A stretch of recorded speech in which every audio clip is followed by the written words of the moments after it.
político, em geral, vem de uma elite intelectual. Sim. Entende? Então, eles estão preparados para fazer discurso e trabalhar, mas eles sempre trabalham num plano de ideias e de sofisticação de ideias que boa parte do povo não pega. O Marçal consegue falar simples, de forma estruturada, a linguagem da população, principalmente dessa classe média que ascendeu ao longo da Nova República, primeiro com o Plano Real e depois com as várias políticas do governo Lula I. Uma das dificuldades da esquerda de lidar com essa turma é o seguinte: tudo bem, a gente chamava de nova classe média no governo Fernando Henrique, começou a chamar de classe C no governo Lula, mas a gente está falando essencialmente de uma turma que não sabia no início dos anos 90 se ia ter comida em casa no final do dia e por volta de 2005 estava fazendo conta para ver se ia comprar uma geladeira nova ou um ar-condicionado. É uma turma que ascendeu muito, que ganhou poder aquisitivo. E o problema de quando você entra na classe média, você para de ter preocupação de se você vai conseguir pagar o aluguel, se você vai conseguir almoçar, e começa de fazer uma conta, por mais que apertado que seja, por mais que seja aquele crediário de 20 meses, quando você começa, o que eu vou comprar? Como é que eu vou crescer? Como é que eu vou fazer para o meu filho garantir? Vou fazer uma viagem de final de ano. De repente, aí pega aqueles, tipo, vai para Foz do Iguaçu, naqueles ônibus, né? Tudo mais. Quando você começa a ter uma vida que é uma vida essencialmente de classe média, já não é mais uma vida de pobre. Cara, em geral, a primeira classe média, as primeiras duas gerações de classe média são conservadoras, e são conservadoras porque não querem que as coisas mudem, porque se mudar, a chance de cair de volta é muito grande. Faz todo sentido. Entendeu? São pessoas que vivem em regiões que ainda tem muito pouca infraestrutura do Estado, que tem muita insegurança, porque é tráfico, é milícia, Então você precisa da coisa da igreja, porque é o ambiente em que você se sente seguro, é o ambiente que te ajuda a estruturar a sua família. Se você tem medo, se você é uma mulher, você tem medo que o seu marido vire um bêbado, vire um cara violento, quanto mais ele estiver dentro da igreja, mais tranquila você tá. Em geral, tem uma rede de solidariedade na igreja. Tem sim, eu sou de igreja, eu sei como que é.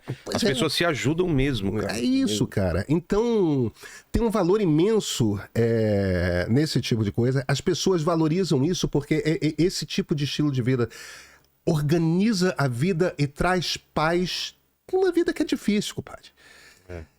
E a esquerda costuma olhar para isso sem compreender o que é, com uma quantidade imensa de preconceito. E aí, por isso mesmo, não consegue entender quem são essas pessoas e quais são os problemas dessas pessoas. E oferecem soluções que são soluções que pertencem aos anos 70, 60, 50 e que não atendem mais, não reverbera mais no ouvido dessas pessoas. Não é isso que eu quero. Porque a esquerda tem uma dificuldade imensa de tratar a segurança, de falar sobre segurança. Porque é um calcanhar de Aquiles, né? E o Marçal sabe disso. É um calcanhar de Aquiles gigante. Olha, a gente tem uma polícia... Quando ele fala da Tabata, quando fala do Boulos, vocês não vão realmente combater o tráfico, combater a violência, porque você votou contra a saidinha para Tabata ou pro Boulos, o lance de invadir casa. Ele gera uma estabilidade, gera uma preocupação nas pessoas em relação à segurança, né? O problema é o seguinte, para a pessoa que está morando na periferia, isso vale para a periferia de São Paulo, isso certamente vale para os morros no Rio de Janeiro. A vida vale pra gente aqui, o perigo constante, né? Sim, mas mesmo... Veja, eu moro na zona sul do Rio de Janeiro, você mora num lugar bacana aqui em São Paulo, a gente está protegido de um jeito que essas pessoas não estão.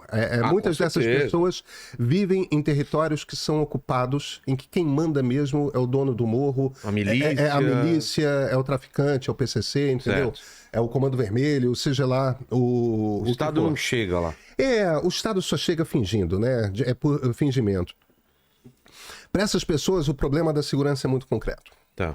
A gente tem um problema de encarceramento no Brasil gigante. A gente pega... Sempre que você pega um menino de 18, 19 anos com baseado e manda pra cadeia, o que você está fazendo com esse garoto é jogando ele num lugar em que ele não tem escolha que não se afiliar a um dos lados. Porque senão ele vai ser morto. Então, para ter a proteção de um dos lados, ele vai para um ambiente que é um ambiente detestável, violentíssimo e do qual ele vai sair criminoso. O discurso da direita costuma ser ou escancaradamente ou veladamente, bandido bom é bandido morto. Então é aquela coisa, se a polícia foi lá e matou meia dúzia... Procuraram isso.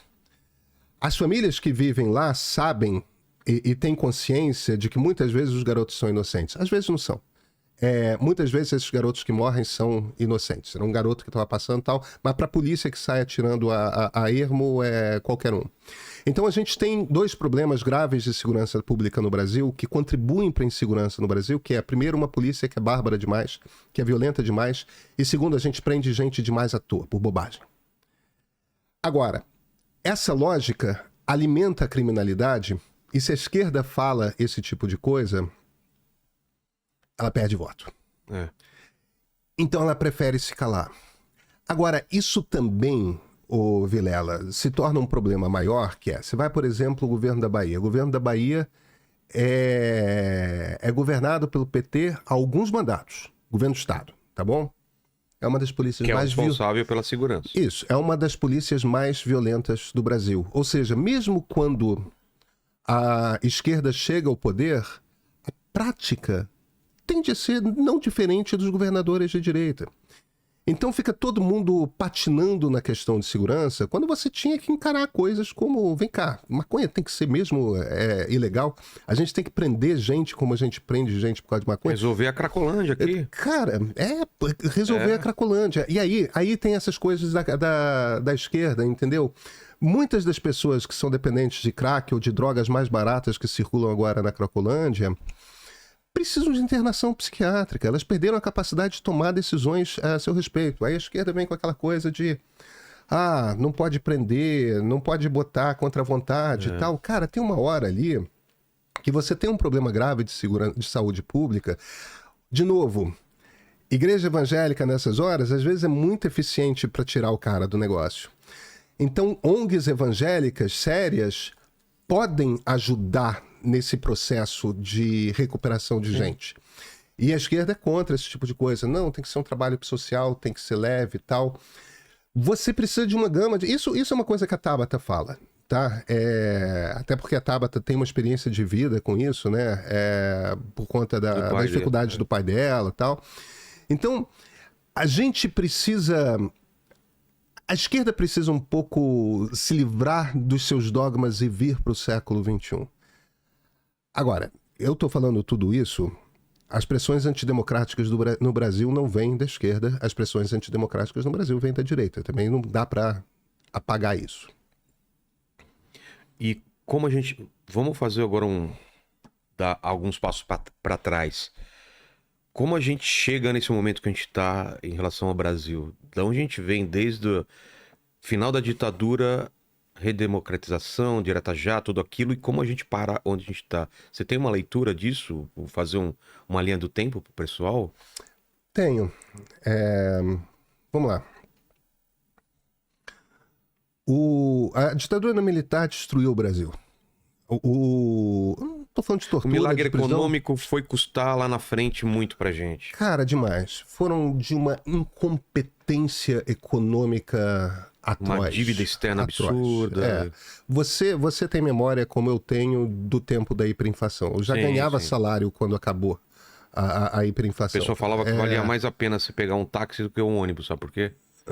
Porque o táxi você pagava com a saída e o ônibus você pagava quando entrava. Então o dinheiro desvalorizava tanto. Não, cara, a gente tinha que fazer supermercado no primeiro dia que chegava o salário. E com carinha lá, com carinha remarcando os preços. Você tinha que pegar logo a embalagem. Né? Porque a grana valia menos 2 dias depois. Você comprava menos coisa 4 dias depois. É um troço... Viver em hiperinflação é muito... Quem nunca viveu não faz ideia do que era isso. Não faz. E quando... Você não conseguia fazer plano. Vou comprar tal coisa, vou juntar dinheiro. Como assim? É isso. É um troço muito... profundamente desgastante. Então, a primeira coisa que o Brasil precisava resolver era a inflação. Demorou 10 anos pra gente, entre 85 e 94, foram 9 anos. De tentativas e tal, até que esses caras brilhantes que organizaram o Plano Real, eles resolveram o problema. E resolveram o problema em 4 meses. E todo mundo da esquerda dizendo que ia dar errado, ia dar errado, ia dar errado. O real tá aí até hoje. A gente tem uma moeda forte. Aí tem um segundo momento, ainda no governo Fernando Henrique, em que a gente consegue uma segunda coisa muito importante. A gente universaliza a escola pública. Quando começa a democracia, 40% das crianças não estavam na escola. Quando a gente chega em 96, 97, 98, todas as crianças estão na escola. Uma das principais armas para botar todas as crianças na escola foi a ideia do Bolsa Escola, em que muitas das famílias mantinham as crianças fora da escola porque precisavam botar as crianças para estar na rua vendendo bala no carro. Ou para ajudar no trabalho. Exatamente. Precisava que as crianças trouxessem uma grana. Quando de repente as crianças, estando na escola, trazem uma grana firme, você resolve esse problema. A organização do SUS foi super importante.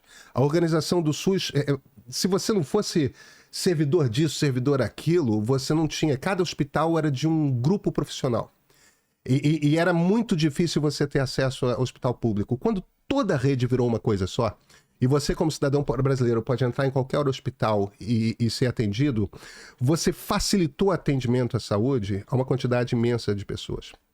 Na primeira década desse século, quando Lula chega à presidência da República, a China está crescendo a 12%, 13%, 14% por ano. E ela está comprando loucamente soja, está comprando loucamente petróleo, está comprando loucamente minério de ferro, E o Brasil tem tudo isso para vender. Nunca na história do Brasil entrou tanto dinheiro num conjunto de 6 anos quanto entrou nesse período. E o governo Lula soube fazer algumas coisas com esse dinheiro.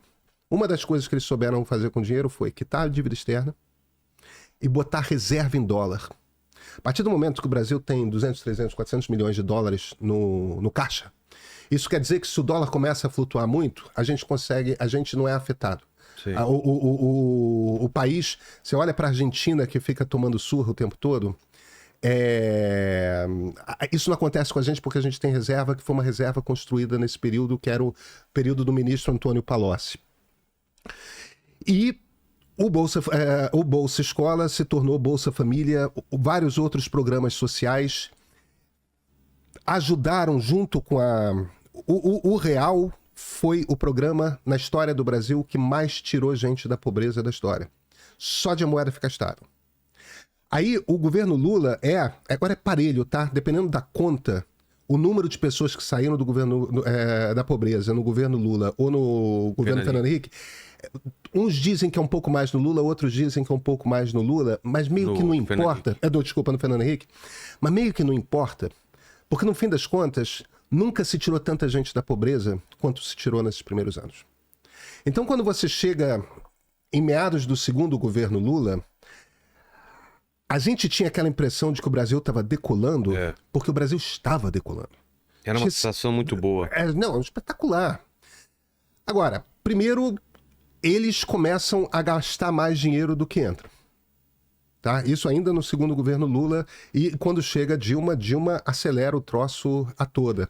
Só que essas coisas de economia, as medidas que você toma num governo na economia, começam a repercutir na sociedade no governo seguinte. Então, em geral, o presidente não consegue, parte da responsabilidade da zona que a Dilma armou, é culpa dela. Outra parte é do segundo governo Lula.